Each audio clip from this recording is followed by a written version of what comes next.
12,76,00,000-এর বেশি ভোটারের কাঙ্ক্ষিত নির্বাচন আয়োজনে মনোনয়নপত্র তোলা থেকে শুরু করে 12 ফেব্রুয়ারির ভোট গ্রহণ আয়োজনে আর মাত্র বাকি 51 দিন। এরই মধ্যে সারা দেশে শুরু হয়েছে রিটার্নিং অফিসারের কার্যালয় থেকে মনোনয়নপত্র উত্তোলনের কার্যক্রম। এমন বাস্তবতায় আসন্ন ত্রয়োদশ সংসদ নির্বাচন ও গণভোটের কার্যক্রম আরও বেগবান করতে সোমবার বিকেলে জাতীয় সংসদ ভবনের দক্ষিণ প্লাজায় ভিডিও বার্তার মাধ্যমে ভোটের গাড়ির প্রচারণার উদ্বোধন করেন প্রধান উপদেষ্টা অধ্যাপক ইউনূস।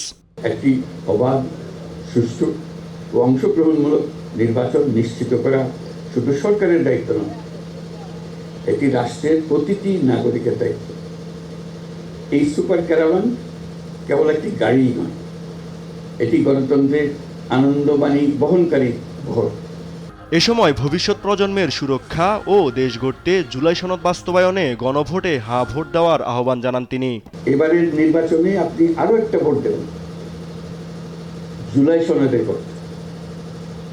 দীর্ঘ 9 মাস ধরে সকল রাজনৈতিক দলের সঙ্গে দিনের পর দিন বৈঠক করে এই সনদ তৈরি হয়েছে। এই সনদ দেশের মানুষ পছন্দ করে। দেশ আগামী বহু বছরের জন্য নিরাপদে চলবে বলে আমার দৃঢ় বিশ্বাস।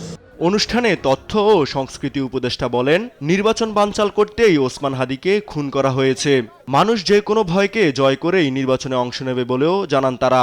সহিংসতা করে একটা ভীতিকর অবস্থার সৃষ্টি করা, আগুন দিয়ে একটা ভীতিকর অবস্থার সৃষ্টি করা, এটা করাই হচ্ছে যাতে নির্বাচনটা অনিশ্চয়তার দিকে চলে যায়, নির্বাচন নিয়ে একটা ভীতির পরিস্থিতি সৃষ্টি হয় এবং মানুষ নিরুৎসাহিত হয়। হাদিকে গুলি করা হয়েছিল বাংলাদেশকে ভয় দেখানোর জন্য।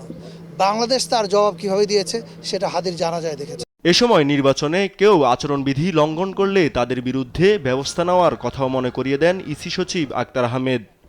বিচ্ছিন্নতাভাবে যদি কেউ একজন একটা স্লোগান দিয়ে আসেন, তাহলে সেটা আচরণ বিধিমালা ভঙ্গের কারণে তাদেরকে চিহ্নিত করে আইনের আওতায় নেওয়া হবে। ইউসুফ ভুঁইয়া, দেশ টিভি, ঢাকা।